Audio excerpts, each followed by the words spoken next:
안녕하세요, 여러분. 저는 한국기술벤처재단 혁신창업스쿨에서 테크 트렌드와 비즈니스 이노베이션에 대한 강의를 맡은 올빗 HR의 박정배라고 합니다. 우선 테크 트렌드에 대해서 저희들이 알아보고자 하는데요. 테크 트렌드, 특히 이제 여러분들이 참여하신 이 딥테크 분야의 혁신창업스쿨에서 우리가 딥테크에 대한 이해도 좀 있어야 될 것 같아요. 그래서 전 세계적으로 우리가 기술과 관련되어 있는 트렌드는 어떤 것들이 좀 주목받고 있는지, 그리고 어떤 것들이 좀 이슈가 되고 있는지에 대해서 알아보고 딥테크에서 우리가 그러면 어떻게 이러한 기술 트렌드들을 딥테크 분야에 적용을 시켜서 여러분의 비즈니스 아이디어를 끌어낼 수 있을 것인가, 이 방향으로 좀 진행을 하고자 합니다. 우리가 기술 분야에 있어서 좀 약간 참조할 만한 여러 가지 자료들이 있는데요. 저는 개인적으로 기술과 관련돼서는 매년 같은 해에서 발표하는 이 테크놀로지 트렌드 리포트를 좀 많이 인용을 하는 편입니다. 그래서 여러분들에게도 올해 그 2023년도 그 테크놀로지 트렌드에 대한 이 가트너 리포트에 이 기재되어 있는 내용들을 중심으로 좀 설명을 드리겠습니다. 가트너는 매년 그 10가지 프레임으로 이 기술 트렌드를 약간 좀 이 패키징 해가지고 사람들에게 선보이고 있는데요.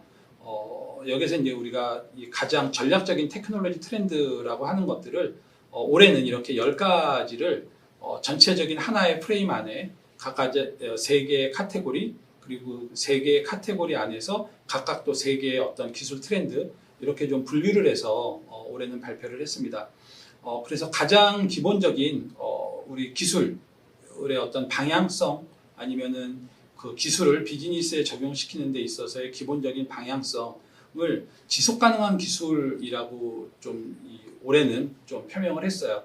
우리들이 이제 뭐 사회적으로 많이 회자되고 있는 ESG 경영도 결국은 기업의 지속 가능 경영을 위해서 필요하다라고 우리가 설명을 하잖아요. 그런 것처럼 이 기술도 이 비즈니스적으로는 이 기술이 지속 가능해야 된다라는 거거든요. 그러면 이 지속 가능 기술이라고 하는 프레임 안에서 어떤 방향성으로 우리가 그럼 이 기술을 비즈니스에 접목을 시켜야 될까? 아니면 여러분이 이 추진하려고 하는, 아니면 계획하고 있는 비즈니스에 어떤 기술적인 트렌드들을 접목시켜야 될까? 이런 관점으로 좀 이해를 해주시면 좋을 것 같아요. 첫 번째는 이제 옵티마이즈라고 해서 이 기술이 비즈니스를 최적화시킬 수 있어야 된다라는 거거든요. 또는 비즈니스에 최적화된 기술이 필요로 할 수 있다라고 우리가 볼 수 있는 거고요. 두 번째는 이제 우리가 스케일업이라고 스케일로 돼 있는데요. 우리 비즈니스의 스케일, 규모를 키울 수 있는 기술, 또는 기존의 비즈니스를 스케일업 할 수 있는 기술, 또는 처음 시작부터 어느 정도의 규모를 가지고 시작할 수 있는, 비즈니스를 시작할 수 있는 기술, 이런 관점으로 여러분이 좀 이해를 해주시면 좋을 것 같고요. 이제 세 번째 카테고리는 사실 우리가 파이오니어라고 되어 있는데요. 여러분들이 시장을 개척해야 되는, 아니면 어떤 비즈니스적 영역을 개척해야 되는, 도전해야 되는 이런 우리 방향성이라고 볼 수 있을 것 같습니다. 그래서 이제 옵티마이즈에서 우리가 보자 그러면 첫 번째는 디지털 면역 시스템이라고 지칭이 돼 있어요. 이게 이제 뭐냐면 그 우리가 디지털이라고 하는 뭐 AI에 대해서 요 근래에 뭐 우려 섞인 목소리들, 뭐 우리 터미네이터 신드롬이라고도 보통 얘기를 하는데, 이 기술에 대한 반감들이 좀 있거든요. 특히 이제 우리가 디지털 트랜스포메이션이라고 하는 측면에서는 기술이 적용됐을 경우에 기존의 이해관계자들이 받게 되는 불이익, 뭐 이런 것들 때문에 반감을 사거나 뭐 저항이 있거나 쉽게 정착을 못하거나 이런 것들이 있단 말이죠. 그래서 이 디지털 면역 시스템이라고 하는 건 뭐냐면 기존의 업무에서 이 디지털로 전환되는, 혹은 이 우리 딥테크를 적용을 해서 어떤 비즈니스 패러다임을 바꿀 경우에 그거에 대한 반감을 어느 정도는 좀 상쇄시킬 수 있는 이러한 장치들, 시스템들, 도구들, 접근 방법들, 이런 것들이 좀 필요하다라고 볼 수 있을 것 같아요. 두 번째는 우리가 이제 관찰 가능해야 되는 거거든요. 관찰을 적용해야 되는 거예요. 이건 이제 우리가 뭐냐면 이렇게 기술을 적용했을 때 나타날 수 있는 효과가 관측 가능해야 되는 거예요. 정량화되고 계량화돼야 된다는 거죠.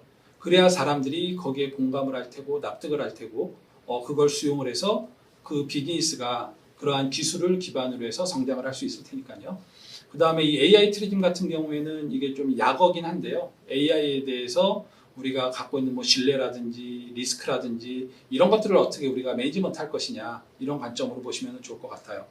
스케일업 측면에서는 이제 우리가 인더스트리 클라우드 플랫폼이라고 얘기를 하는데 그 산업에서 쓰이고 있는 인프라스트럭처를 클라우드 시스템이죠. 예전에는 우리가 어떠한 비즈니스를 하기 위해서는 내부에 모든 리소스들이 갖춰져야 되거든요. 우리 조직 내부에, 기업 내부에 기업이 그러한 역량을 갖춰야 우리가 비즈니스적 경쟁력을 가져갈 수 있으니까. 근데 이것들을 이제는 우리 클라우드 컴퓨팅처럼 외부에 있는 우리가 공유 가능한 혹은 우리가 뭐 독점 가능하지만 우리 조직 내부에 있지 않은 이러한 클라우드 자원들을 어떻게 우리가 만들고 관리하고 발전시킬 수 있느냐. 이게 이제 조직의 규모, 비즈니스의 규모, 우리 시장의 규모를 확대할 수 있는 관건이 될 것이다. 이렇게 보고 있는 거고요.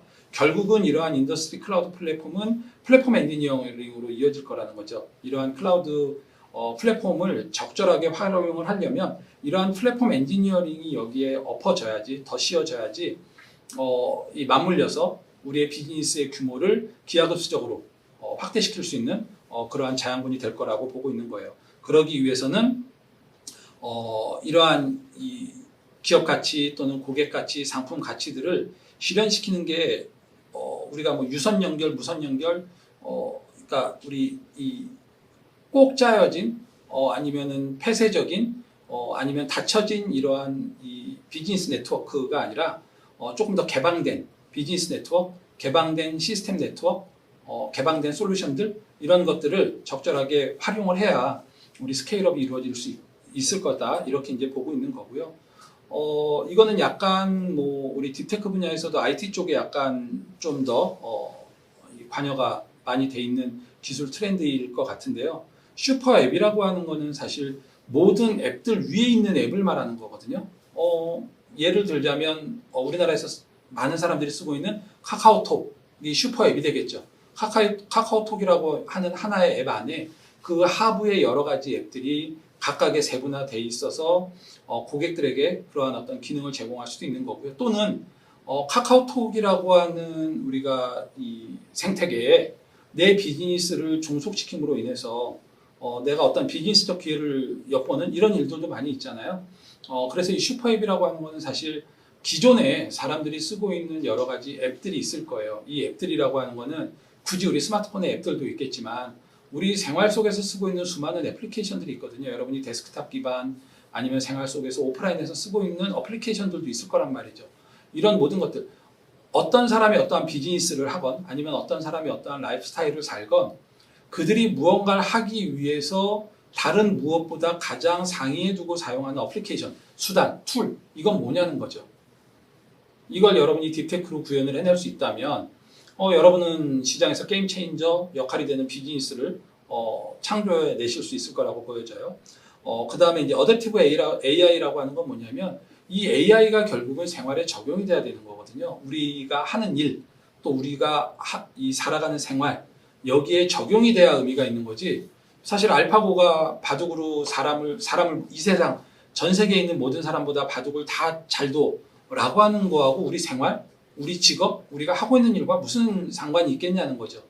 하지만 뭐 우리 이제 얼마 전부터 가장 이슈가 되고 있는 것들이 AI 분야에서는 챗GPT나 뭐 아니면 구글의 바드 같은 것들 이런 것들이 회자되고 있단 말이죠. 그럼 이걸 내가 하고 있는 일, 내가 살고 있는 생활, 내 또는 직업 여기에 어떻게 쓰느냐가 이 AI라고 하는 것의 그 가치죠. 이게 어떻게 얼만큼 적용이 되느냐는 달라지는 문제일 거예요.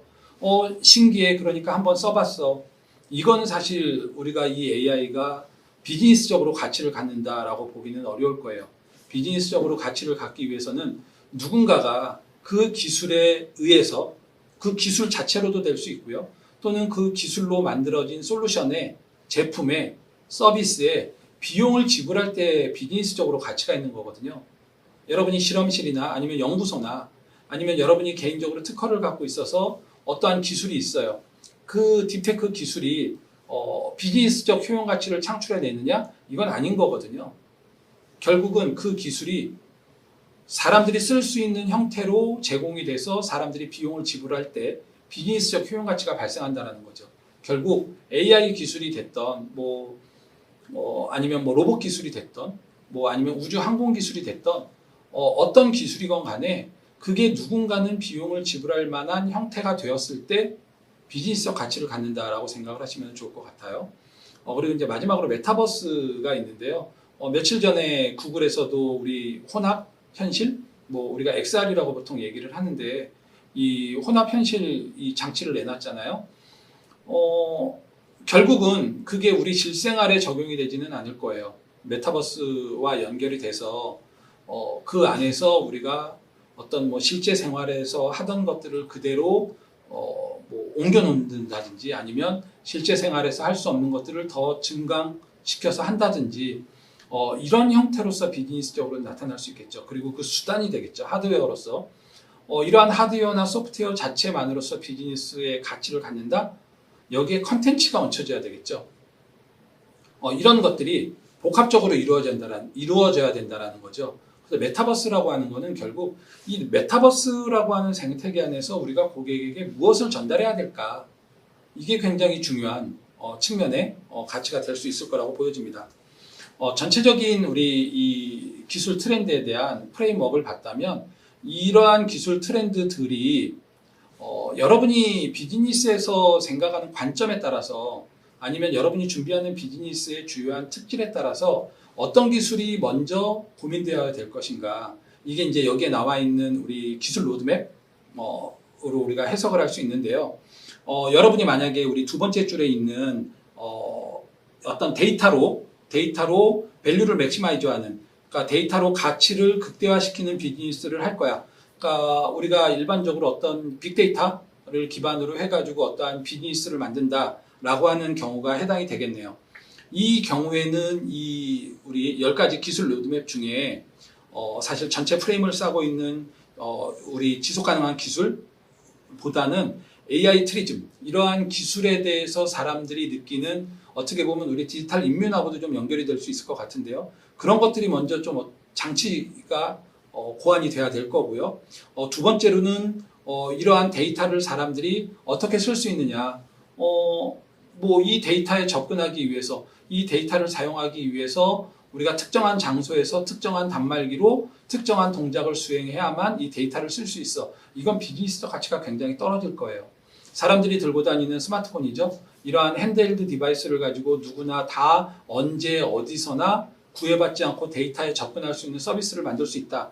그게 이제 우리가 와이어리스 밸류 리얼라이제이션에 해당되는 기술 트렌드가 실현이 될 경우엔 이런 것들이 좀 비즈니스적 가치를 만드는데 유용하게 쓰여질 것이다 라고 하는 로드맵이 될 거예요.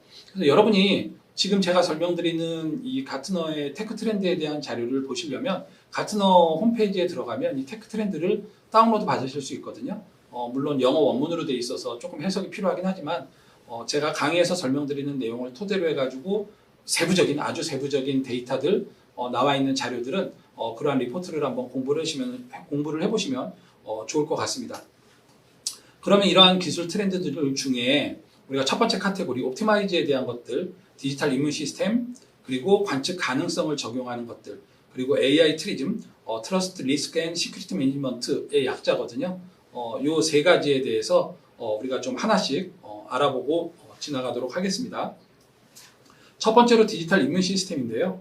디지털 이문 시스템은 우리가 이런 어떤 비즈니스, 그리고 이 비즈니스를 둘러싸고 있는 이해관계자 모두를 위해서 비즈니스 가치 창출을 하기 위해서는 모두가 공감을 해야 되고 수용을 하고 적용할 수 있어야 되는 거거든요.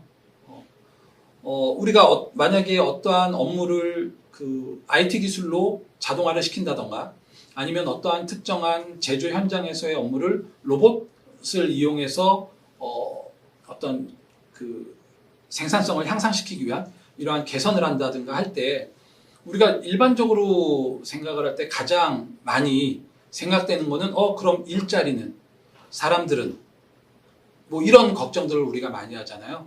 그러면 기존에 그 일을 하고 있는 사람들은 반발을 할 거예요. 조직적으로 수용을 거부할 수도 있겠죠. 그리고 그 과정에서 업무가 매끄럽게 연결되지 못하고 또 다른 이 방향으로 나갈 수도 있겠죠. 또는 이러한 생산 현장에 있거나 뭐 우리가 로봇을 가지고 어떠한 생산 프로세스를 개선한다고 했을 때는 생산 현장에 있는 사람들이 실제로 기계를 작동시키면서 생산을 하는 방법을 이 로봇을 개발하는 사람이 모르면 정확한 로봇을 만들어서 이 생산 프로세스를 대체하는 정확한 업무는 나오지 않을 거예요. 우리가 기존에 타이피스트들이 타이핑을 치고 회계사들이 계산기를 두드려서 계산을 하는 일들을 우리가 하나의 어떤 IT 솔루션으로 만든다라고 얘기를 했을 때, 빅데이터 솔루션으로 만든다라고 얘기를 했을 때, 이들이 문서를 작성하는 방법, 기준, 흐름, 또는 이들이 계산을 하는 방법, 도구, 흐름, 이런 것들을 이 솔루션을 만드는 사람들이 적절하게 이해를 하지 못한다라고 하면 이건 엉뚱한 결과가 나올 수 있다는 거죠. 제가 이 강의를 하면서 우스갯소리로 가끔 이런 얘기를 하거든요. 뭐냐면 교육장에 가보면 이 교육장의 인테리어는 교육을 모르는 사람이 한 것 같아 라고 하는 얘기를 많이 할 때가 있거든요. 뭐냐면 우리가 파워포인트로 빔 프로젝트를 통해서 앞에 보여지는 강의 자료가 불을 꺼야만 잘 보이는 강의장이 굉장히 많아요. 근데 조명이 어두워지면 사람들은 일단 그 밝은 화면에 몰입을 하는 게 아니라 일단 느슨해지거든요. 졸린단 말이에요. 딴짓을 하게 마련이거든요. 그러니까 우리 교육생들이 앉아있는 자리도 밝아야 되고 그 밝은 가운데서도 이 빔 프로젝터를 통해서 보여지는 것들은 그 부분만 잘 보일 수 있게끔 설계를 해놔야 되는 거거든요. 또 하나는 뭐냐면 우리가 여러분들 아마 ATM 많이 가보실 거예요. 우리 길거리에 있는 ATM 박스들 가보면 ATM을 하려고 하다 보면 ATM이 굉장히 평평하게 낮춰져 있잖아요. 우리 이 사람의 눈높이하고 각도가 맞는 게 아니라 거의 지면하고 평평한 수준으로 돼 있잖아요. 왜냐하면 뒤에 사람이 내가 누르는 비밀번호를 보면 안 되거든요. 그러니까 보안적인 측면이 있기 때문에 그걸 눕혀놓은 거란 말이에요. 그러면 그 ATM을 보기 위해서 나는 고개를 이렇게 오리나 이런 어떤 이 거북이처럼 목을 꺾어야만 그 ATM의 화면이 보이는 거거든요. 그러면 이게 어떤 게 적정한 거냐는 거죠.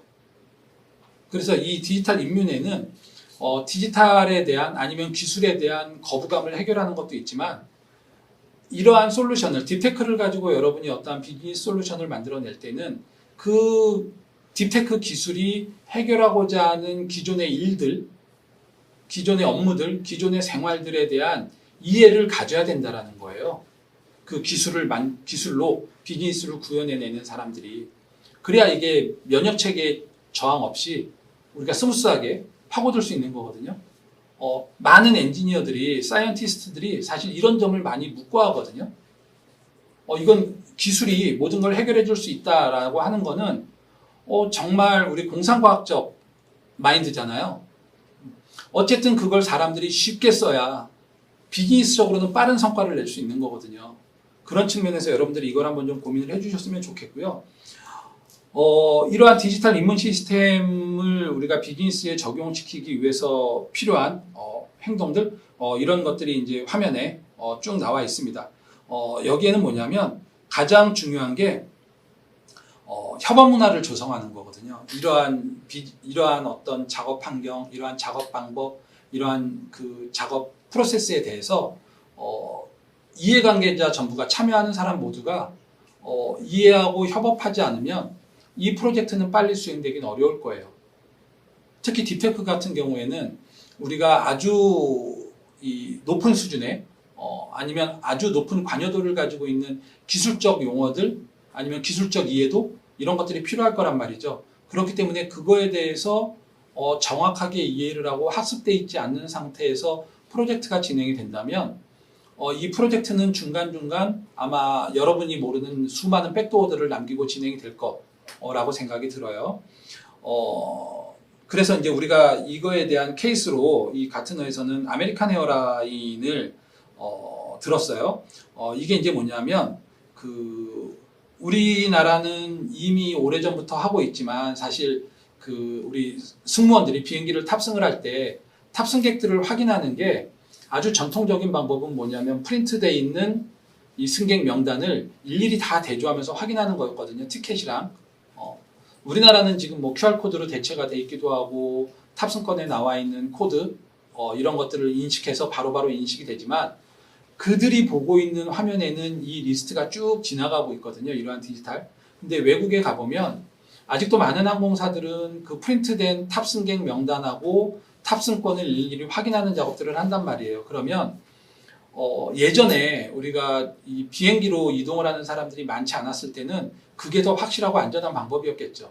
하지만 많은 사람들이 비행기를 타고 여행도 하고 출장도 다니고 뭐 이렇게 이동을 하는 시대잖아요. 그러니까 지금은 사실 어떻게 보면은 항공사 입장에서는 빨리 승객들을 다 확인하고 비행기에 태워서 우리 활주로로 택싱을 해야 대기 없이 예정된 시간에 비행기를 띄울 수 있는 거거든요. 그럼 이 효율성을 올리기 위해서는 디지털로 바꾸면 되느냐? 이게 중요한 게 아니거든요. 뭐냐면 그 탑승 업무를 하고 있는 사람들이 새로운 방법에 익숙해져야 되는 거거든요. 그래야 새로운 방법으로 바꿨을 때 차질 없이 진행이 될 수 있는 거거든요. 우리는 아마 여러분들도 수많은 기사에서 볼 거예요. 여러분들도 아마 직접 겪었을지도 모를 거예요. 우리나라는 특히 이런 어떤 전자민원 서비스가 되게 잘 돼 있는 나라니까, 그리고 은행도 디지털화가 잘 돼 있고, 뭐 우리가 지하철을 이용하는 것부터 KTX 표를 예매하는 거 모든 것들이 대부분 다 IT화 돼 있잖아요. 근데 어느 순간 여러분들이 서비스가 바뀌면 이게 언제 이렇게 바뀌었지? 하고 또 열심히 찾아보고, 다행히 우리나라 사람들은 뭐 빨리빨리의 민족답게 빨리빨리 배우지만 그렇지 않은 사람들도 있을 거란 말이죠. 그러면 전체 업무 프레임 안에서, 이러한 업무 구조 안에서 한 사람이 우리가 이거에 적응하지 못하고 병목 현상을 일으키기 시작하면 전체 업무 이 프로세스는 다운돼 버리는 거거든요. 속도가 저하된단 말이죠. 그러한 것들을 좀 여러분들이 의식적으로 조금 고민을 해 주셔야 될 것 같아요. 두 번째는 이제 관찰 가능성의 적용인데요. 이건 이제 뭐냐면 우리는 뭐 데이터의 시대에 살고 있다라고 얘기를 해요. 사실은 여러분이 딥테크에서 뭐 로봇이 됐든 항공우주가 됐든 이런 어떤 이 로우 데이터를 어떻게 여러분이 해석하고 가공하고 공유하고 사용할 수 있느냐가 중요한 관점이 될 수 있을 거라고 생각이 돼요. 현장에서 쌓여진, 아니면 뭐 필드에서 우리가 수집한 이러한 데이터들을 어떻게 우리가 가공을 하고 매일매일 보고 비교를 하고 분석을 할 수 있느냐. 뭐 우리가 일반적으로는 대시보드 시스템을 좀 많이 이용을 하는데요. 여러분들 뭐 우리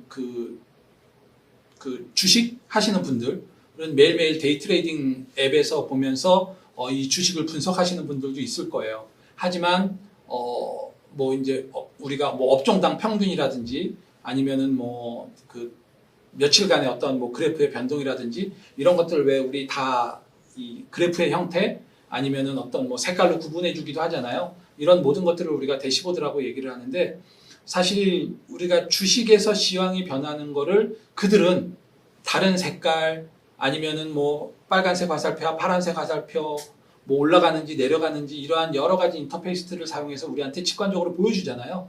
이게 사실은 어떻게 보면은 이 관찰 가능성에 적용이 될 거예요. 우리가 관찰한 내용들을 우리가 사용할 수 있는 데이터들을 어떻게 우리가 쉽게 사용할 수 있느냐, 빠르게 사용할 수 있느냐, 규칙적으로 사용할 수 있느냐, 이런 측면에서의 우리 접근이 될 수 있을 것 같아요. 왜 그러냐면 지금은 이 고객들이 똑같은 선택을 하질 않아요.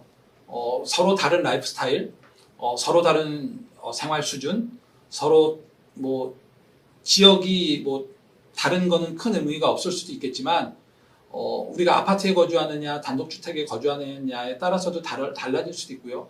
남성이냐 여성이냐에 따라서 달라질 수도 있고요. 소득 수준, 아니면은 어떤 교육 수준, 아니면 어떤 뭐 미국에서는 이거를 정당이나 종파, 얘네들은 그런 것까지도 서로 이 소비 습관에 영향을 미친다라고 분석을 보통 하거든요. 그렇기 때문에 우리한테 주어지는 데이터는 똑같은 것 같지만 그 뒤에 그러한 데이터가 나오게 된 이유는 굉장히 다 파편화되어 있거든요. 개개인에 따라서. 그렇기 때문에 이렇게 파편화된 로우 데이터들을 어떻게 우리가 의미 있게 정확하게 받아들이고 분석하고 해석할 수 있느냐, 이건 굉장히 중요한 문제가 될 거예요. 그래서 여기에 우리 가트너 같은 경우는 그 실제 사례를 테슬라가 이 자율주행 시스템에 대한 오토파일럿에 대한 것들을 이 몇몇 주, 미국의 몇몇 주하고 연계해서 차량 보험하고 연계시키는 작업들을 하거든요. 근데 굳이 뭐 테슬라까지 가지 않더라도 여러분들 아마 다이렉트 자동차 보험 하시는 분들 같은 경우에는 T맵 점수가 뭐 안전 점수가 연간 500점 이상이면 보험료 몇 프로 할인해 줄 거야. 뭐 아니면은 대중교통 뭐 그 몇만 원 이상 이용했으면 몇 프로 할인해 줄 거야. 차량 운행 거리가 몇 프로면 얼마 할인해 줄 거야. 이런 우리 관찰 가능한 데이터들 가지고 우리나라 보험회사들도 차량 운전 습관, 운행 습관, 아니면은 어떤 운행 패턴 이런 거 가지고 우리가 적용을 해주잖아요. 이런 것들이 사실은 우리가 그 파편화되어 있는 로 데이터를 일정한 기준에 맞춰서 의사결정의 기준으로 제시해주는 사례라고 우리가 볼 수도 있을 것 같아요. 세 번째로는 이제 AI 트리즘이 되겠는데요. 이러한 AI 기술에 대한 트러스트 리스크, 우리 신뢰와 위협 요소가 되겠죠. 그리고 그거에 대한 어떤 보안 관리, 이거에 대해서 사람들에게 어떻게 우리가 좀 이해를 시킬 것이냐, 납득을 시킬 것이냐, 이런 관점으로 우리가 볼 수 있을 거예요. AI 프라이버시라고 보통 나와 있는데요. 우리가 AI 그러면 사실 두렵죠. 사실은 두려운 겁니다. 누군가는 나를 관찰하고 있는 거거든요. 만약에 AI 로봇이 아니면은 우리 AI 스피커, 뭐 우리 선전에서도 많이 나오죠. 이동통신사들이 뭐 AI 스피커 갖고 많이 하기도 하고 아마존 알렉사, 뭐 우리 애플의 시리 뭐 이런 것들 많이 하잖아요. 얘가 나에 대해서 너무 많이 알고 있다라고 생각이 들 때는 사실 섬찟하거든요. 근데 보면 나에 대해서 많이 하는 것보다는 내가 행동했던 것들, 내가 던진 말들, 내가 보여준 것들만 가지고 얘는 판단을 하는 거거든요. 만약에 AI 우리 로봇이 나와 대화를 할 때 나를 특정한 사람으로 지칭했다면 내가 그 AI 로봇과 대화를 할 때 나는 그런 대화만 했었기 때문일 거예요. 결국은 뭐냐면 이러한 뭐 우리 트러스트가 됐든 리스크가 됐든 신뢰가 됐든 위험 요소가 됐든 이 믿음 뭐 아니면 그거에 대한 위험, 사실 양날의 검이기도 하지만 이런 것들은 그 기술을 누가 어떻게 이용했느냐에 따라서 그 결과가 달라지는 거거든요. 근데 사람들은 그 생각을 하지 않아요. 자기가 잘못한 건 생각하지 않고 얘가 나쁜 애야 라고 생각을 하거든요. 우리 팔은 안으로 굽는 거잖아요. 사람들은 다 자기에게 유리한 쪽으로 해석을 해버린단 말이에요.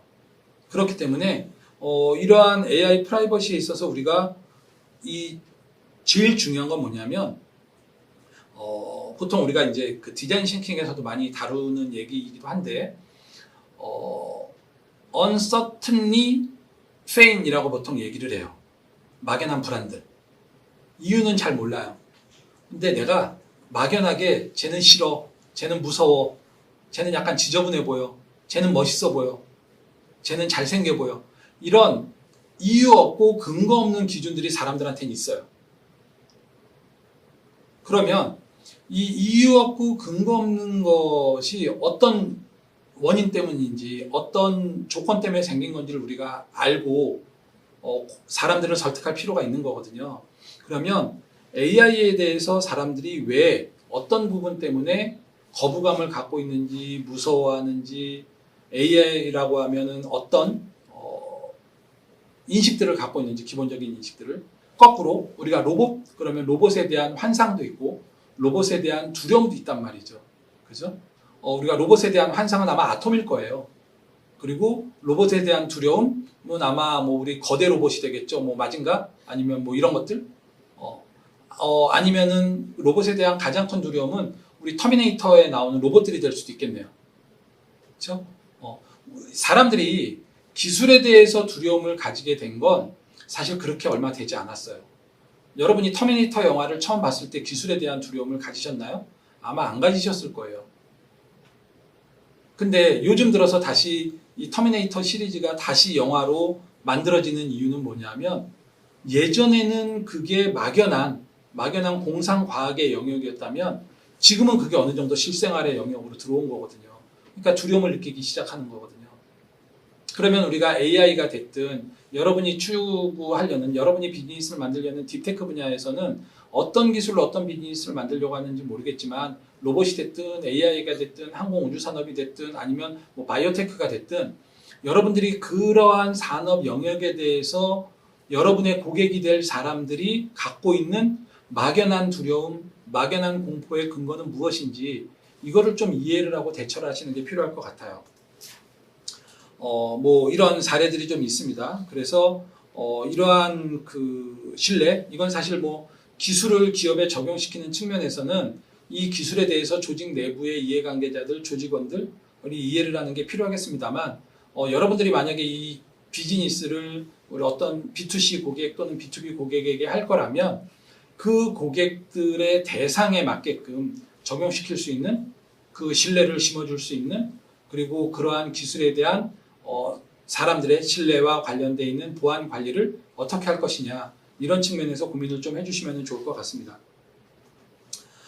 우리 두 번째 카테고리로 이제 스케일에 대한 얘기를 나눌 텐데요. 산업 클라우드 플랫폼에 대한 얘기들 그리고 그러한 플랫폼을 기반으로 한 플랫폼 엔지니어링에 대한 얘기들 그리고 무선 기술 통합에 대한 얘기들을 하나씩 좀 알아보도록 하겠습니다. 우선 산업 클라우드 플랫폼이라고 하는 건 뭐냐면 우리가 보통 예전에는 사스 뭐 우리 그 개념이었다면 지금은 이제 우리가 그 인프라스트럭처 애저 서비스라는 개념 이로 써요. 솔루션도 물론 중요한 부분이겠지만 이 산업 클라우드 시스템 같은 경우에는 내가 아니면 어떤 사람들이 아니면 어떤 비즈니스를 하려고 하는 사람들이 어떠한 인프라스트럭처를 필요로 하느냐라는 게 사실은 이 산업 클라우드 플랫폼이 될 거예요. 한 우리 4, 5년 전에 한참 인기를 끌었던 우리 그 오픈 키친인가요? 그 공유 주방도 결국은 우리가 푸드테크 쪽에서 창업을 하려는 사람들이 주방 시설을 갖추고 거기에서 어떠한 음식을 만드는 것들 이런 것들이 어려우니 비용이 많이 드니 그러한 진입 장벽을 이러한 오픈 키친 공유 주방을 통해 가지고 우리 해결해 보자 라는 거였잖아요. 그래서 지금도 뭐 미국에서는 우리 그 배달 업체들은 대부분 자기 주방보다는 공유 주방에서 조리를 해서 배달 플랫폼에 얻는 이런 식의 비즈니스를 많이 하고 있거든요. 그러면 이러한 것들이 예를 들어서 우리가 만약에 전기 자동차를 예를 든다면 우리 전기 자동차를 만드는 데 있어서 그 우리 이제 이렇게 약간 예전에는 좀 이 규모가 있었지만 지금은 사용하지 않고 있는 뭐 예전 대우자동차 군산공장 뭐 이렇게 한번 예를 들어볼게요. 그러면 만약에 현대기아차가 자기네들 전기자동차 플랫폼을 그 이제 대우자동차 군산공장을 인수해서 거기다 쌓아놓고 LG전자랑 협업해서 배터리 갖다 놓고 모터 갖다 놓고 자 전기자동차 만들고 싶은 사람들은 여기 와서 다 만들어 라고 하면 그게 이제 전기자동차와 관련된 산업 클라우드 시스템이 될 수 있거든요. 그러면 현대자동차는 자기네 플랫폼 자기네가 직접 자동차를 만들어 파는 것도 중요하지만 자기네 플랫폼에 종속되어 있는 전기자동차 라인업이 늘어나는 거잖아요. 그렇게 만들어진 차를 현대자동차 판매망을 통해 가지고 팔 수도 있는 거잖아요. 뭐 이건 물론 뭐 경영자들이 의사결정을 해야 되는 문제이긴 합니다만 만약에 우리가 로봇을 만든다라고 얘기를 하면 로봇을 구동하기 위해서 우리가 필요한 여러 가지가 있을 거예요. 모터도 있어야 되고 마찬가지로 배터리도 있어야 되고 그 다음에 어떤 구조, 유압 실린더 뭐 여러 가지가 있겠죠. 이런 것들을 한 자리에 모아놓고 로봇 만들고 싶은 사람들은 여기 와서 다 만들어 라고 하면 로봇에 대한 아이디어가 있는 사람들이 우리가 뭐 예를 들어서 로봇랩이라고 얘기를 하면 이 로봇랩에 와서 조그만 로봇, 큰 로봇, 뭐 아이를 돌보는 로봇, 배달용 로봇, 아니면 우리 장애인의 보행을 도와주는 로봇, 5만자까지 로봇을 다 만들어서 사업화시킬 수 있겠죠. 그렇다면 우리가 생각을 해볼 때 특히 딥테크 분야에서는 인프라스트럭처의 투자가 아주 깊게 관여가 돼야 되거든요. 우리가 기술 수준이 높을수록 사실 그 기술로 어떠한 이 프로덕트나 서비스를 만들어내기 위해서는 굉장히 많은 인프라스트럭처와 그 인프라스트럭처와 관련된 이 사람들의 노하우, 뭐 전문 인력들 이런 게 필요로 한단 말이죠. 이런 것들을 우리가 클라우드 플랫폼으로 만들어 놓을 수 있다면, 그리고 그것들이 이제 뒤에 설명되는 이 어떤 플랫폼 엔지니어링의 방법을 통해 가지고 우리가 솔루션화 될 수 있다면 굉장히 많은 부가가치를 만들어낼 수 있을 거라는 생각을 저는 종종 하거든요. 물론 저는 아직 그럴 힘도 없고 뭐 이런 권한도 없고 이렇기 때문에 그런 걸 못 만들지만 사실은 이 딥테크 분야일수록 이러한 이 클라우드 플랫폼들이 관련된 그 관련 산업에 이 플랫폼들이 공유될 수 있게끔, 호환될 수 있게끔 이렇게 만들어지는 것이 굉장히 중요하다고 생각을 해요. 왜냐하면 그래야 아이디어가, 기술이 비즈니스화돼서 시장에서 가치를 창출하는 데 있어서 민첩성을 가질 수 있거든요. 현대는 비즈니스 애질리티의 시대라고 얘기를 하잖아요. 이 비즈니스가 얼마나 민첩하게 시장에 대응을 할 수 있느냐, 시장에 진입할 수 있느냐, 이게 굉장히 중요한 관건이라고 얘기를 하는데 그걸 갖출 수 있는 방법은 지금 없단 말이죠. 그렇다면 이러한 것들이 굉장히 중요한 전제 조건이 될 수 있을 거라는 생각을 좀 해봐요. 그래서 뭐 여기는 우리는 이미 서울뿐만이 아니라 우리나라 같은 경우는 뭐 지방 구석구석까지 다 연결되어 있는 교통정보 시스템이 되겠습니다만, 뭐 중국 같은 경우에는 항저우가 알리바바 본사가 항저우에 있거든요. 그래서 이제 알리바바의 도움을 받아서 뭐 이러한 스마트 시티 브레인 시스템을 구축을 해서 전체적인 뭐 이 도시 내에서의 교통 흐름을 좀 약간 더 원활하게 하는 뭐 이런 솔루션을 만들어낸 걸 사례로 들고 있어요. 그러니까 어떻게 보면 전 세계적으로 기술 트렌드라고 얘기를 하는데 우리나라 사람들에게는 이게 무슨 최신 트렌드야라고 여겨지는 게 있을 수도 있어요, 여러분.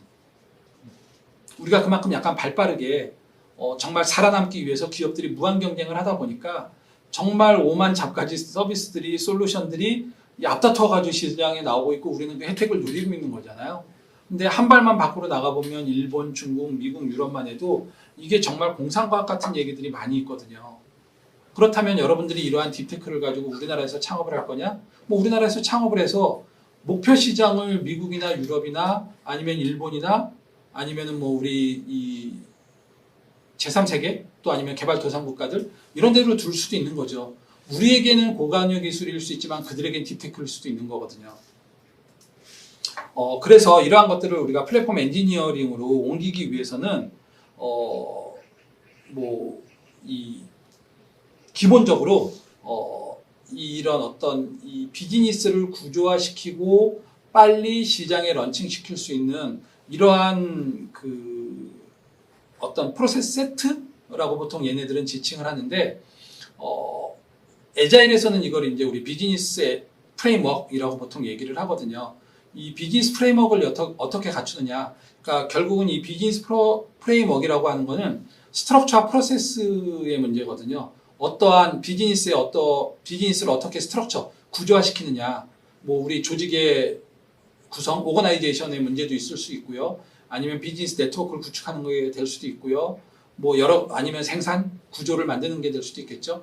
이러한 스트럭처 내에서 어떠한 방법론, 어떠한 흐름, 어떠한 업무의 워크플로우를 가지고 우리가 이 비즈니스를 민첩하게 시장에 대응을 할 것이냐. 이게 굉장히 이제 중요한 문제가 될 거예요. 그래서 이 어떤 API화 시키는 이런 작업들이 굉장히 중요하다라고 얘기를 하는데 결국은 뭐냐면 우리가 표준화, 모듈화가 여기에서는 굉장히 중요할 거예요.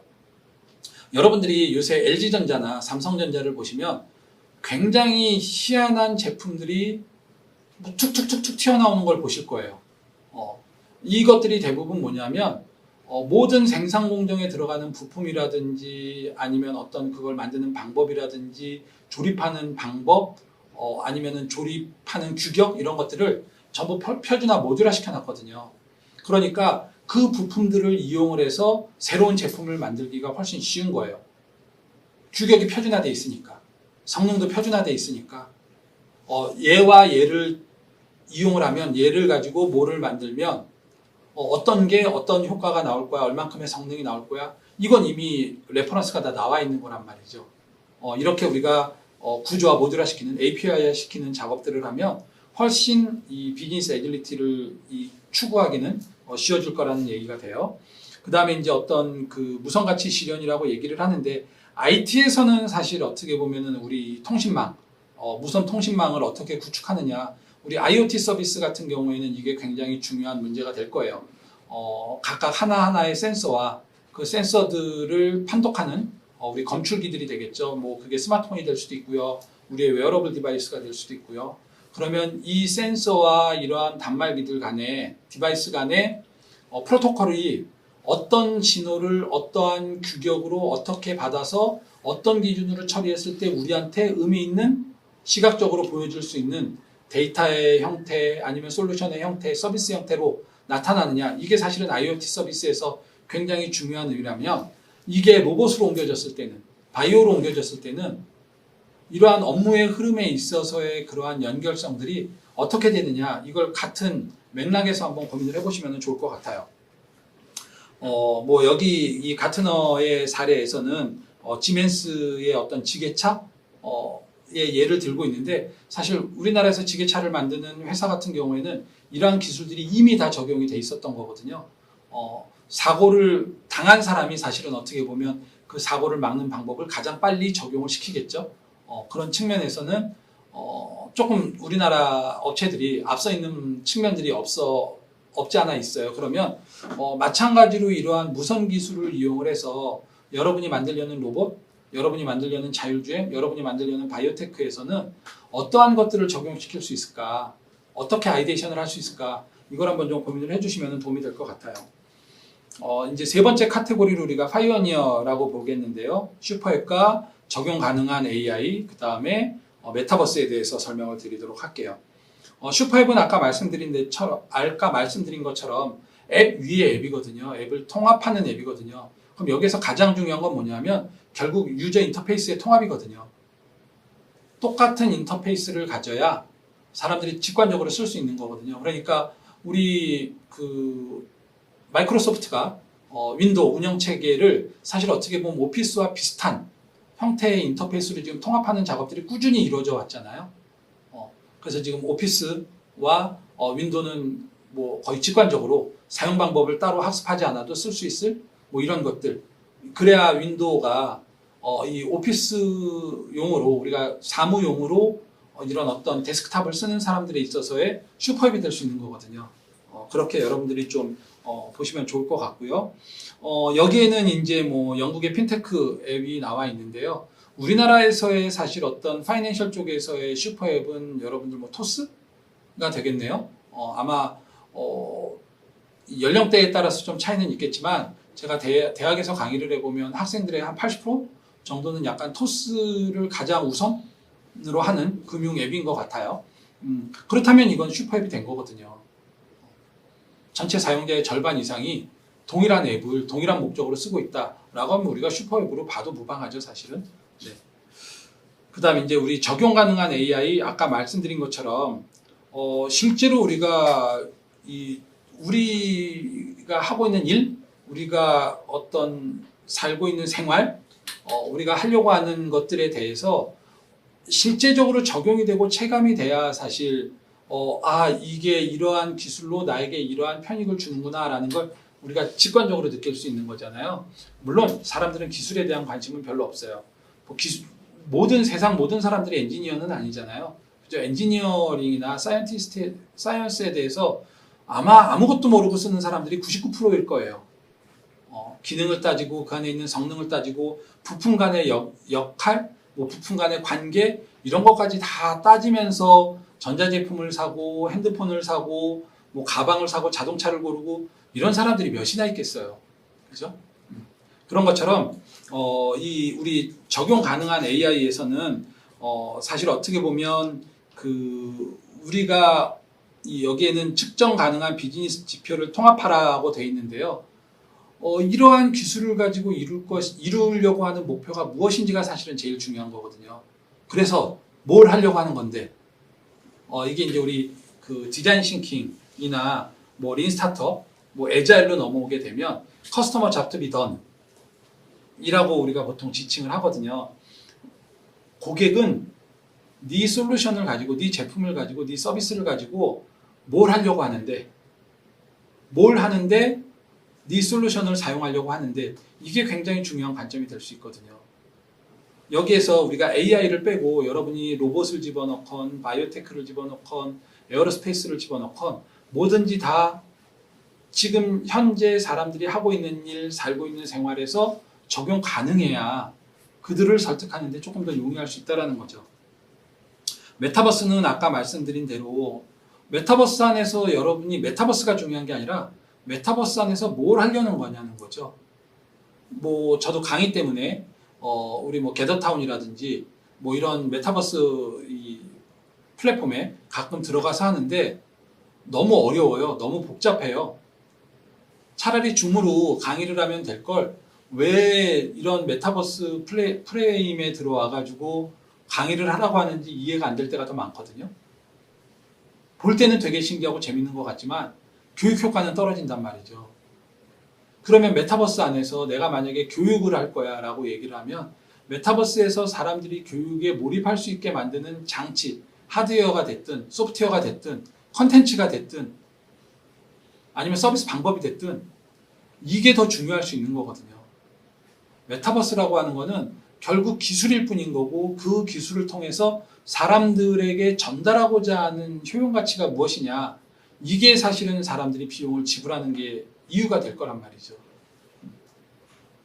그래서 뭐 여기도 지멘스가 엔비디아하고 이 어떤 그 협업해가지고 산업 메타버스를 구축하는 건데 이게 이제 뭐냐면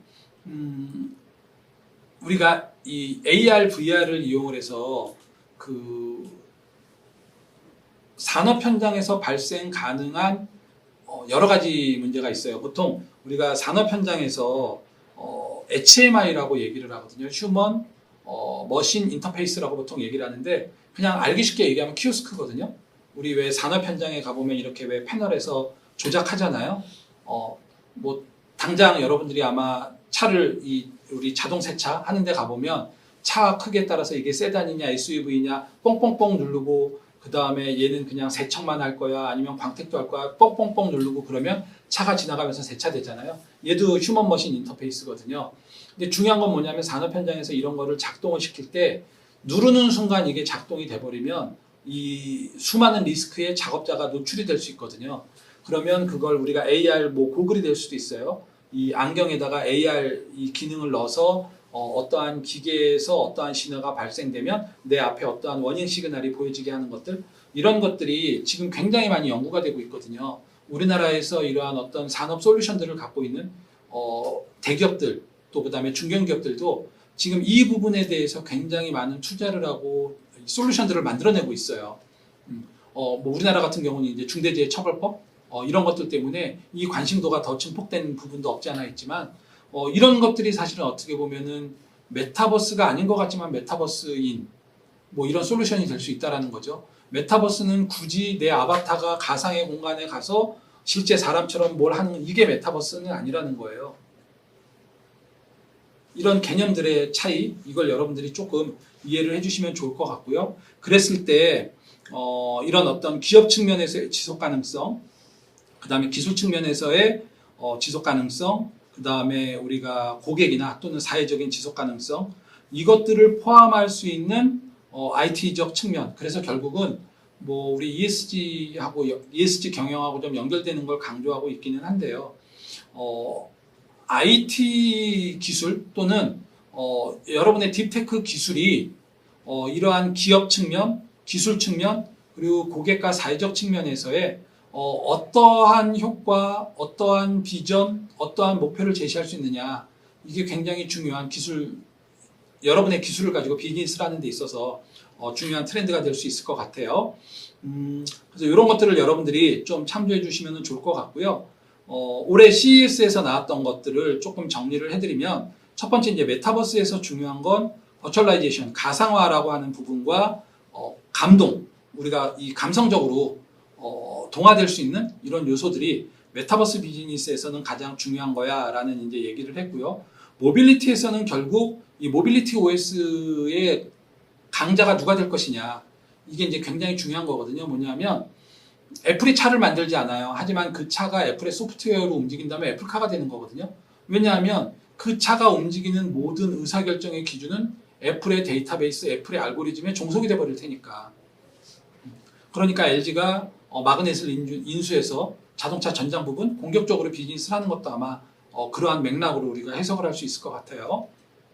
그다음 이 코로나의 영향도 있겠지만 헬스테크, 우리 딥테크를 가지고 이러한 헬스케어 분야, 아니면은 어떤 우리 뭐 피트니스 분야, 아니면은 우리 원격 진료 분야 어떻게 적용할 수 있느냐, 이것도 굉장히 중요한 이슈가 될 것 같고요. ESG가 여기서도 나오네요. 네, 지속 가능 경영에 대해서 이러한 기술들은 결국 환경적 이슈에서 피해갈 수 없는 거거든요. 이 기술이 아무리 좋아, 아무리 뭐 획기적이야라고 해도 환경적 이슈가 있어요. 아니면 사회적 이슈가 있어요. 그럼 이건 적용되기 어려운 거거든요. 그 다음에 게임이 결국은 우리 뭐 게이미피케이션 뭐 교육에서는 이것도 많이 쓰고 있지만 게임이 결국은 많은 주류가 될 거다라고 얘기를 하는 건 뭐냐면 이미 미래의 고객이 미래의 주도적인 고객이 되는 지금 20대 이하의 인간들은 게임이 책보다 더 편해요. 그래서 이 게임이 중요한 기술적 트렌드가 될 거다, 아니면 기술적 방향성이 될 거다, 이렇게 보고 있는 거고요. 그런 차원에서 여러분들이 어떤 이러한 기술, 딥테크를 비즈니스에 적용시키기 위해서는 크게 이 세 가지를 조금 염두에 두셨으면 좋겠어요. 첫 번째, 지속 가능한 기술이어야 된다라는 거는 앞에서 계속 설명을 드렸고요. 그 다음에 비즈니스 애질리티, 결국은 이러한 기술이 비즈니스에 민첩하게 반영이 돼서 시장에 출시될 수 있게끔 하는 이러한 흐름, 프레임, 이런 것들을 여러분들이 학습을 하고 훈련을 해서 익숙해져야 된다라는 거고요. 이러한 모든 것들이 결국 기술이 비즈니스의 영역으로 진출하기 위해서는 그 생태계와 그 생태계 안에서 활동하고 있는 이해관계자들을 납득시키고 설득하지 못하면 시장에 진입하기가 어려워진다는 얘기거든요. 그래서 이 세 가지 요소에 대한 것들을 여러분들이 좀 잘 고민을 하시고 비즈니스 아이디어를 만들어 주시면 좋을 것 같습니다. 네, 이상으로 이번 강의 마치도록 하겠습니다.